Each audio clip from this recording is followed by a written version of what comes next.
નમસ્કાર મિત્રો, આપ જોઈ રહ્યા છો આપણું રાજુલા ન્યૂઝ. રાજુલાની સમઢિયાળા તાલુકા પંચાયત બેઠક પર ભાજપે યુવા અગ્રણી વિક્રમભાઈ ગુજરિયાની પસંદગી થતાં કાર્યકરો અને ગ્રામજનોમાં ખુશી જોવા મળી. વિક્રમભાઈ ગુજરિયાએ ચૂંટણી પ્રચાર દરમિયાનમાં લોકોનું સમર્થન મળી રહ્યું છે.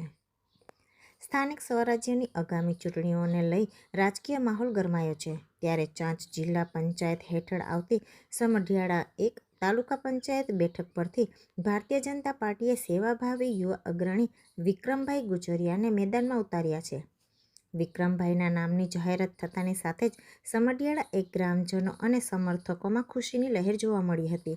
વિક્રમભાઈ ગુજરિયા ઇન્સ્ટા ઇન્ફ્લુએન્સર અને લાંબા સમયથી સામાજિક અને સેવાકીય પ્રવૃત્તિઓમાં સક્રિય રહી લોકોના પ્રશ્નો માટે હંમેશા અગ્રેસર રહ્યા છે. તેમની આ નિષ્ઠા અને જનસેવાની ભાવનાને ધ્યાને રાખી પક્ષ દ્વારા તેમને ટિકિટ આપવામાં આવી છે. પોતાની ઉમેદવારી અંગે પ્રતિક્રિયા આપતા વિક્રમભાઈએ જણાવ્યું હતું કે ભારતીય જનતા પાર્ટીએ મારા પર વિશ્વાસ મૂકીને જે જવાબદારી સોંપી છે તે બદલ હું ધારાસભ્ય હીરાભાઈ સોલંકી સહિત ભાજપની સમગ્ર ટીમનો આભાર માનું છું.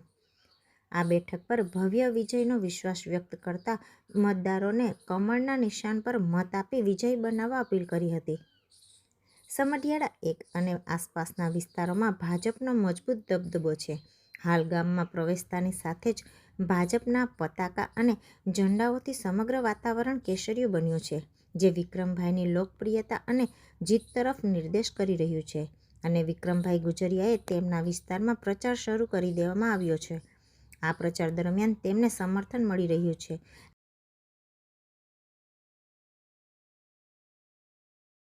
વિક્રમભાઈ ગોવિંદભાઈ ગુજરિયા એને જો ટિકિટ મળી છે એનો ખૂબ ખૂબ આભાર, અને આગળના કામ એના જૂના બોલે છે એના તરફથી એને મળેલો છે. લાભ મળશે. બહુ કામ કર્યા છે, સેવાનું કામ બધાય. પહેલા તો ભારત માતા કી જય. અને પહેલા સર્વપ્રથમ તો ભારતીય જનતા પાર્ટીનો ખૂબ ખૂબ આભાર, અને વિશેષ તો માનનીય હીરાભાઈ સોલંકી ધારાસભ્ય અને જગદીશભાઈ વિશ્વકર્માજીનો પણ ખૂબ ખૂબ આભાર કે આવા યુવા ધનને લોકોને જાગૃતતા અને પ્રેરિત માટેની સેવા કાર્યો સક્ષમતાથી કરી શકે એ પાર્ટી બધું જોઈ વિચારીને લોકોને ટિકિટ ફાળવતી હોય છે. એ બદલ બધાનો ખૂબ ખૂબ આભાર. હું છેલ્લા 5 થી 6 વર્ષથી પોતે એક સેવાકીય ક્ષેત્રે કાર્ય કરી રહ્યો છું. જેમ કે સોશિયલ વર્કના માધ્યમથી એક નાની એક્ટિવિટી, નાનાથી લઈને બેજુબાનોથી લઈને ગરીબો સુધી ખાવાથી લઈને ટોટલી વસ્તુના સેવા કાર્ય કરી રહ્યો છું. કોઈ જગ્યાએ કોઈ પાણીમાં ડૂબ્યું હોય તો એવા અનગિનત રેસ્ક્યુ, જે કહેવાય ને કે સ્ટેન્ડ બાય ઉપર મૂકેલો માણસ છું કે કોઈ જગ્યાએ કોઈ શક્ય ના બને એવા કાર્યો મેં કરેલા છે. અને ખાસ ભારતીય જનતા પાર્ટીનું એક ધ્યાનમાં આવ્યો કે ભાઈ આ છોકરો લાયક છે, એના માટે પણ ભારતીય જનતા પાર્ટીનો ખૂબ ખૂબ આભાર. અત્યારે ખાસ તો સમઢિયાળા તાલુકા પંચાયતની સીટ અને એ મળવા બદલ પણ ભારતીય જનતા પાર્ટીનો ખૂબ ખૂબ આભાર માનું છું. અને સંપૂર્ણ જિલ્લા પંચાયત વિક્રમભાઈ શિયાળ, જે અત્યારે 18-19 ગામની જવાબદારી એમને પણ ફરી વખત સોંપવામાં આવી છે, બદલ વિક્રમભાઈનો અને તમામ આગેવાનોનો અને વડીલોનો આશીર્વાદ લઈ અને ખાસ હું મારા સેવા કાર્યને સક્ષમતાથી કરી શકું એવી તમારા બધાના સૌ પાસેથી અપેક્ષા રાખું છું, આશીર્વાદ માંગુ છું કે આવી રીતે સેવા કરી શકું. અને ભારતીય જનતા પાર્ટી જે હર હંમેશ એવા કેન્ડિડેટ સિલેક્ટ કરતી હોય છે, અને સેવા કાર્ય પ્રવાસ માટે પણ ઘર ઘર જઈને લોકોનો જનસંપર્ક કરી રહ્યો છું. લોકોનો ખૂબ જ સારો પ્રતિસાદ, અમુક જગ્યાએ તો એવો પણ પ્રતિસાદ મળે છે કે લોકોની આંખોમાં જોઈને એમ લાગે છે કે નહીં, લોકો આપણને પ્રેમ, અમુક લોકો તો આવીને રડવા માંડે છે.